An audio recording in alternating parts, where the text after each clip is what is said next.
ममता बॅनर्जीचा धिक्कार असो, ममता बॅनर्जीचा धिक्कार असो, कार्यकर्त्यावर अन्याय करणाऱ्या ममता बॅनर्जींचा धिक्कार असो, धिक्कार असो, धिक्कार असो, धिक्कार असो, ममता बॅनर्जीचा धिक्कार असो, धिक्कार असो, धिक्कार असो, धिक्कार असो, ममता बॅनर्जीचा धिक्कार असो, भाजप कार्यकर्त्यावर अन्याय करणाऱ्या ममता बॅनर्जींचा धिक्कार असो, हुकुमशाह ममता बॅनर्जीचा धिक्कार असो, हुकुमशाह ममता बॅनर्जीचा धिक्कार असो, एकाधिकार दाखवणाऱ्या ममता बॅनर्जीचा धिक्कार असो, ममता बॅनर्जीचा धिक्कार असो, गुंडगिरी करून भारतीय जनता पार्टीच्या कार्यकर्त्यांचा खून करणाऱ्या खुनी सरकारचा धिक्कार असो, धिक्कार असो, धिक्कार असो, ममता बॅनर्जीचा धिक्कार असो, बंद करो, बंद करो, भाजप कार्यकर्ता की हत्या बंद करो, बंद करो, बंद करो, भाजप कार्यकर्त्यांची हत्या बंद करो, बंद करो, बंद करो, भाजप कार्यकर्त्यांची हत्या बंद करो, धिक्कार असो,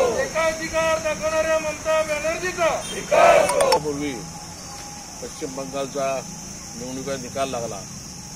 त्या दिवशी संध्याकाळपासून बंगालमध्ये नरसंहार सुरू झाला. टीएमसीच्या कार्यकर्त्यांनी नेत्यांनी भारतीय जनता पार्टीचे कार्यकर्ते नेते यांना हुडकून काढून त्यांच्या घरावर त्यांच्यावर हल्ले करून आज जवळजवळ 9 ते 10 कार्यकर्ते आमचे मारले गेलेले आहेत, त्यांचे खून झालेले आहेत. हा ऑफिशियल आकडा आहे. व्यक्ती प्रत्यक्ष किती आहे देवाला माहीत.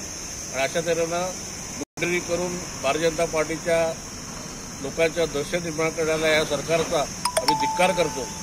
आणि केंद्र शासनाने ताबडतोब हस्तक्षेप करून या सगळ्या गोष्टी थांबवण्याची आम्ही त्यांना विनंती करतो.